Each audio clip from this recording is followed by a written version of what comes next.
अल्लाह ताला ने रमज़ान मुबारक को तमाम महीनों को सरदार करार दिया है और इस बात का अंदाज़ा इससे भी लगाया जा सकता है कि खालिक कायनात ने रोज़ेदार को खुद अजर देने का कहा है। माह से अय्याम हमें सब्र और इसार का दर्स देता है। इस मुबारक महीने में मुख्तलिफ तंजीमें, मुखय्यर हज़रात और दर्द दिल रखने वाले अपनी इस्तात के मुताबिक रोज़ेदारों की खिदमत करते हैं और ख़ास तौर पर अफ्तार और सहर का एहतमाम किया जाता है। ऐन इसी तरह गुलबहार लायंस क्लब पेशावर गुज़िश्ता 5 साल से अस्पतालों, मुसाफिरों, मुस्तैकीन और नादार अफराद को अफ्तार और सहर के दौरान खाने पीने की अशिया फराहम कर रहा है। इस बारे में गुलबहार लायंस क्लब के रूह रवां दानियाल एहसन ने कहा।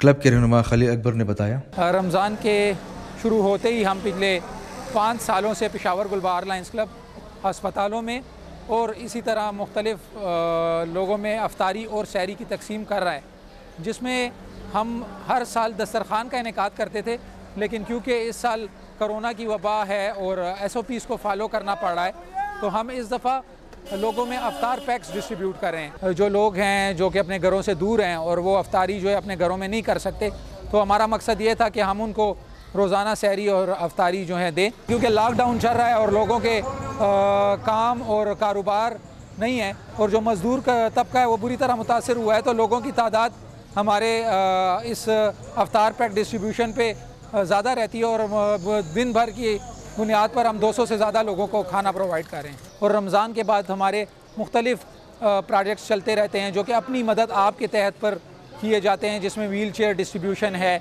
जाहेज़ जो बहनें जिनकी शादियां हैं और वो अपने जाहेज़ का ख़र्चा बर्दाश्त नहीं कर सकती, उनको जाहेज़ की फ़रामी है, और इसी तरह जो कि मरीज़ हैं उनको दवाइयों की फरामी है। ये जो सहरी का प्रोजेक्ट है, इसको हमने हुकूकुल इबाद का नाम भी दिया हुआ है। पूरे रमज़ान का जो महीना है उसमें हम सहरी और अफ्तार करवाते हैं लोगों को फ्री। गवर्नमेंट चिल्ड्रन हॉस्पिटल है उसमें हम दे रहे हैं। पहले सहरी से हमने शुरू किया और इंशाल्लाह आखिरी सहरी तक हम लोगों को सहरी करवाएंगे।